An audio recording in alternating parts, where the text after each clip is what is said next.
మొటిమలు అనేటివి తొందరగా ట్రీట్ చేసుకోవాల్సిన అవసరం ఉంటుందండి. ఎందుకు ఉంటుంది అనంటే, అవి రాను రాను నల్ల మచ్చలుగా మారటం, ఆ నల్ల మచ్చలతోటి కోపమొచ్చి దాన్ని గిల్లుకోవటం, ఇలాంటివి అనేటివి చేస్తూ ఉంటారు. అలానే కాకుండా మీకు గుంతలనేటివి అయిపోయినాయంటే అవి జీవితాంతం ఉండిపోతాయి. జీవితాంతం ఉండిపోయిన దాన్ని పర్మనెంట్ యాక్నే స్కార్స్ అని అంటారు. దాన్ని తగ్గించుకోవటానికని మంచి లేజర్ థెరపీస్ ఉంటాయండి. కానీ ఉన్న మొటిమలకైతే, మచ్చలకైతే తగ్గించుకోవటానికని ఈ ప్రొసీజర్స్ అనేటివి తప్పకుండా చేయించుకోవచ్చు. ఇవి చాలా సేఫ్‌గా ఉంటాయండి. రెగ్యులర్‌గా నా దగ్గరకొచ్చి ట్రీట్మెంట్స్ అనేటివి చేసుకోవాల్సిన అవసరం ఉంటుందండి. ట్రీట్మెంట్స్ అనేటివి మంచిగా చేసుకొని, మంచి రిజల్ట్స్ అనేటివి సాధించుకొని, లాంగ్ టర్మ్ మెయింటెనెన్స్ అనేది గూడా మీరు చేయవచ్చు. సో, ఇదండి విషయం.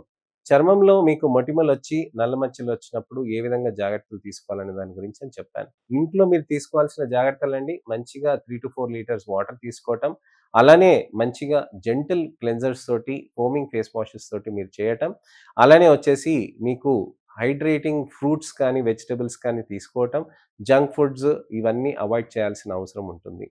అలానే మంచి మాయిశ్చరైజర్స్, మంచి క్రీమ్స్ అనేటివి మీరు యూజ్ చేసుకోవాల్సిన అవసరం ఉంటుంది.